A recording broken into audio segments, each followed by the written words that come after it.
So when you locate the prefrontal cortex on your paper, just go under that. When you go under that, that's where the temporal region is going to be, okay? Right there. Okay, and what happens a lot of times is this is responsible for our temper, our mood stability.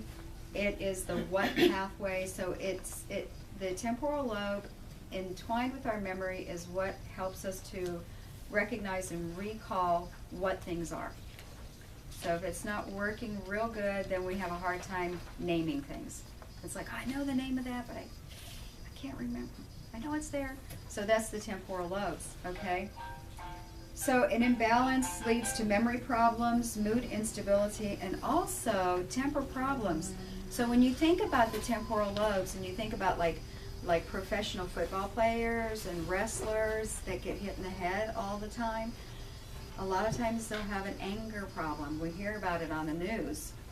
But it also can be, we actually have a young girl that comes into us, and when she filled out the brain balance form, the ones that you guys did, I never suspected that her temporal lobes were an issue. Never, never, never.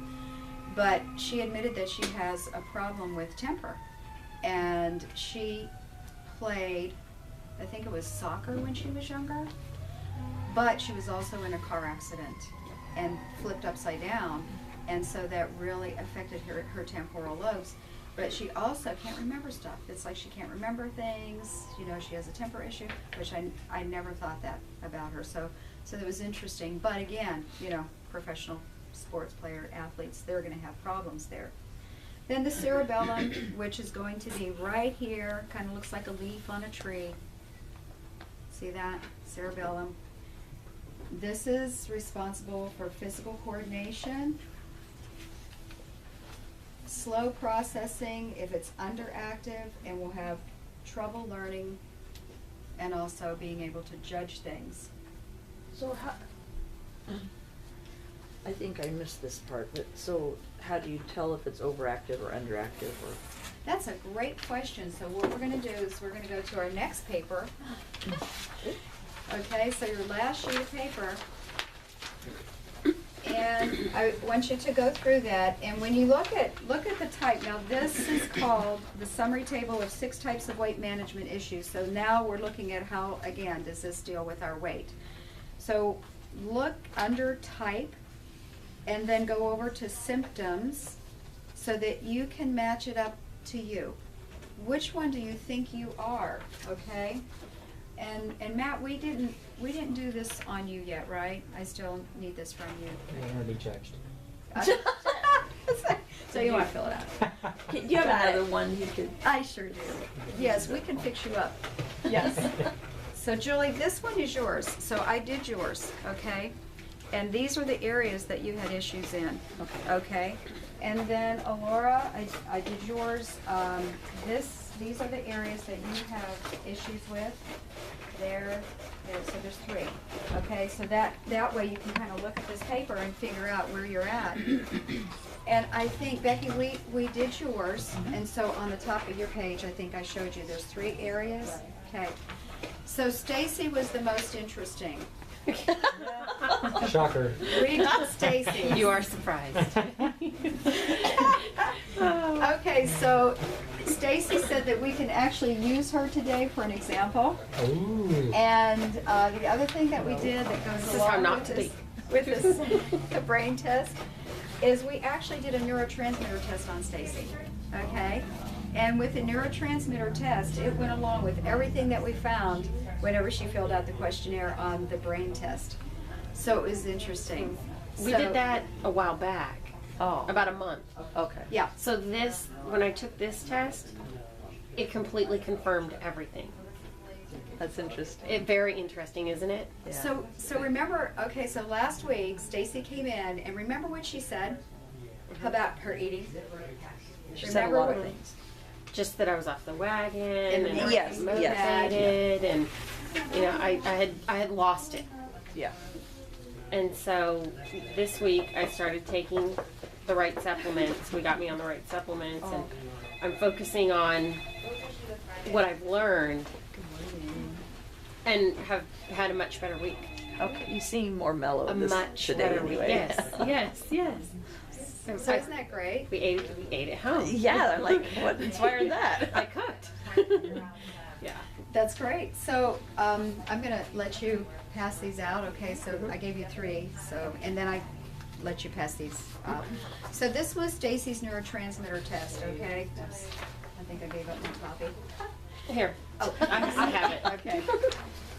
I know what it says. And Stacy, can you tell us what we found with you whenever we did the brain written test, the written test? Do you have that? The Dr. Amon's test? Yes. Do Okay. you have that information? I have the notes that you gave me. Okay. Okay. Okay. So go ahead and tell us what areas of your brain were not functioning So my correctly. prefrontal cortex is low, basically dead. So, and that's forethought, planning ahead, and impulse control. So when we think about what she said when she came in that morning, she says, I had cookies for breakfast. Remember that? And I With forget my smoothie Clear Bite. It was like a contradictory Yeah. breakfast. Yes. Yes. And I think the day before, I had had soda, Soda every coming out day. your ears. Yeah. Yeah, I had had soda exclusively, no water. so the And- prefrontal cortex. And that's impulsive eating. Impulsive control and impulsive eating. And so to fix that, I need to have a focus on exercise. I need a list of my weight loss goals. And I need to read it every single day To remind you. to refocus my brain every morning. That's the, have you read the book, Dr. Amon's book? No. Because it does say in there, to refocus your brain is strengthening your brain, and you're strengthening that connection. You're actually Yes. strengthening, it's like a muscle. If Yes. I lift weights, then I'm strengthening this muscle and it will work for me. Yeah. The same with the brain is what it says in the book, is that you're strengthening that connection that is lost and weak or low. So that's why the weight loss goals have to be written, and I have to read them every day. Because with the prefrontal cortex being low, then we're not able to focus on what we're supposed to do. It's kind of like, okay, I'm in confusion here. But like you said, if we write down those goals every day, then it's going to help that prefrontal cortex to work properly. So it's an exercise. It is it's a brain exercise. I have to have daily accountability. Yes, with the prefrontal cortex. So that caused the impulse eating. Mhm. What was your next one? The next one is the anterior cingulate gyrus cingulate. Mine's underworking again. And that's compulsive eating. So boy, impulsive and compulsive eating. Yes, what a combination. Yeah, you know it. Yeah. Which the solve to that is exercise. And if I have, it's there's negative thoughts are prevalent in my brain when that's underworking. So change the pattern and make it go away. There's a story in the book where he's eaten right all day long.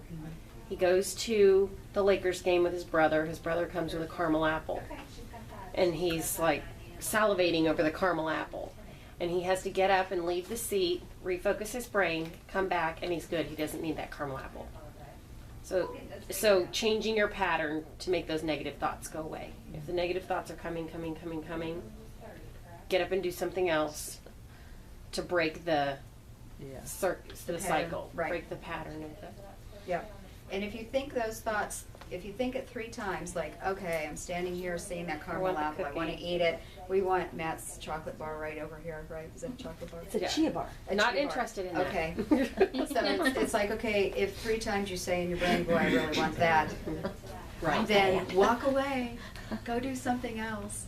But if it continues, then it's suggested that you write down other things you can eat. Make a list of other things to eat. Yeah. Mhm.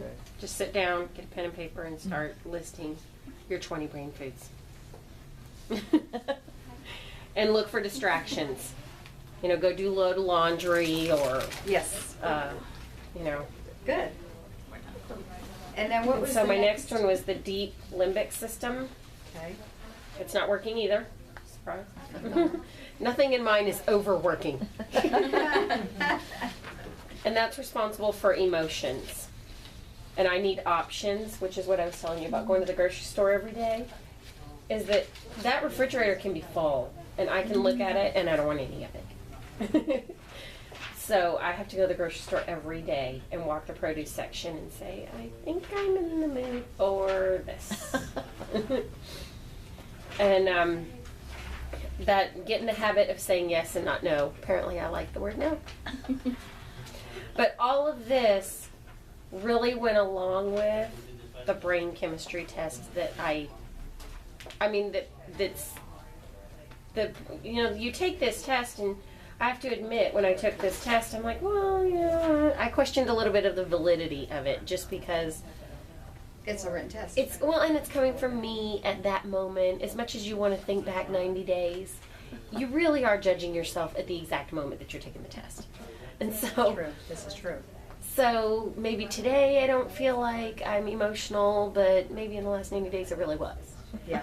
And so it was nice to see that I have a chemical test that says this is what my brain is doing, and I have a written test that says, yeah, Yeah, you're right. that's right. So on that neurotransmitter test, what it told us is, okay, you see that it tested serotonin levels, GABA levels, dopamine, norepinephrine, epinephrine, and glutamine. So it tested all those things. I did have an extra thing. So what happened is that with Stacy, as you can see, like under the interpretations, it shows the first sentence says the reported cognition, mood, sleep, and addiction concerns are consistent with reported neurotransmitter imbalance. So there's a little questionnaire you have to fill out when you send this in. Yeah. So what actually happened is, what's happening with her is her serotonin levels and her dopamine levels are both not where they should be. We want both of those to be on the higher side. And so that showed up on the Dr. Amen's test also. And what happens if somebody has serotonin and dopamine that are both not where they should be, about the same, and you add serotonin or give them a serotonin builder like tryptophan or 5-HTP, their symptoms will actually get worse. So you have to balance that serotonin with the dopamine, but you don't know that until you do the written test or until you do this test, which is why when people are in a depression and they go to a doctor and the doctor will prescribe an SSRI, which is a serotonin reuptake, they will get worse. A lot of times they get worse. So that's why, to me, it's really, really important that you find out if you have any issues, emotionally. You do the neurotransmitter test and also the Dr. Amen's test too. Do both of them. And then with her her glutamate, this was interesting too. So the glutamate is an excitatory. So we had to make sure that she wasn't getting any MSG, monosodium glutamate, because it would cause an excitatory response in her brain. So we're looking at MSG, which is why she couldn't sleep at night. And I think that's what the You problem get was that a too. lot when you're eating out. The MSG. Yeah. This is true. That's a good point, Julie. You do get a lot when you're eating out. That's a good point. Yeah. Twice a day, 7 days a week. Yep. Yeah. So now Stacy is eating more at home Yes, we are. and reading labels, and I think you found a spice that I doesn't did. have MSG. I brought my little cooking spice that has no MSG. I won't show it to you because you make your own everything. But, but at Walmart, they have a whole line of them. You put it on chicken. Oh, you can put it on anything. Oh, okay. So you want to look for that MSG free, because that will excite your brain and cause you not to be able to sleep. It will cause the anterior cingulate gyrus to become overactive, and then you'll have the negative thinking.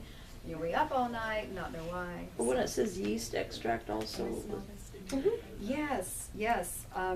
So a I bunch of actually, what we did different is we gave options. Stacy a whole list of things that have glutamate in them, and some of the, terms that you don't realize actually are glutamate. So we have a whole list of things that you have to look for to make sure that you're not getting glutamate. Mushrooms, soy, ketchup, tomato paste are also high in glutamate. So there's a kind of a list of things that you have to avoid. Those are added in, or they're just High in part glutamate. of those things naturally? They're just high in glutamate. Naturally, Mhm, okay. naturally. Not tomatoes. Now tomatoes are fine, but whenever you make a paste out of them or you make ketchup out of it, then it becomes concentrated and then it's high in glutamate, but not just tomatoes themselves. Okay? So did everybody find themselves on this paper? But how do we know how to change it? Okay, okay. So it gives you what to do, as you can, like the third one over, fourth one over, I'm sorry, it tells you what supplements to take, okay? So I'm gonna go through this with you, and it's gonna be a little bit more information than what you have on this paper, okay? You always give us way more information I know, than we have on Justin's like, paper. don't do that, don't do that, go slow, just give them a little bit. Okay, so the compulsive overeater, I'll tell you what you need to fix it, okay? The I don't know compulsive, which one I am. the compulsive overeater has increased anterior cingulate gyrus. So if that's at the top of your page, anterior cingulate gyrus is at the top of your page, that, you know, the brain test that you did, the written one, that I went ahead and graded and, filled out. Okay, so if that's on your page as an issue, you need more serotonin. So serotonin boosters, 5-HTP, What's that? 5-HTP, it's tryptophan, but it's in a different form that's highly usable for the body, okay? And we carry that. St. John's wort,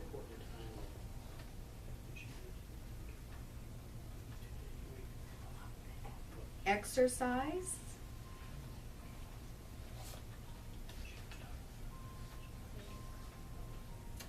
warm milk, soy What? milk, warm milk, Warm? soy milk, almond milk with real vanilla in it will give you some tryptophan.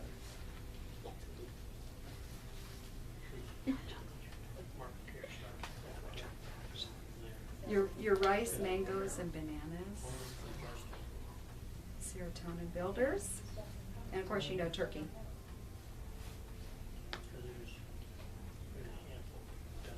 These people are worse with a high protein diet.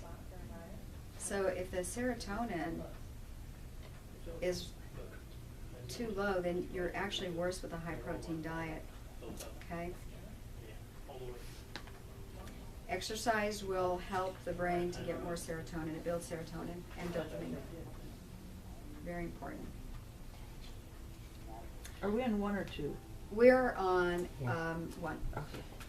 Number 2 is impulsive overeaters. The impulsive overeaters have an underactive prefrontal cortex, and they need green tea and rhodiola and ashwagandha, if you can spell that. Is that a herb or a?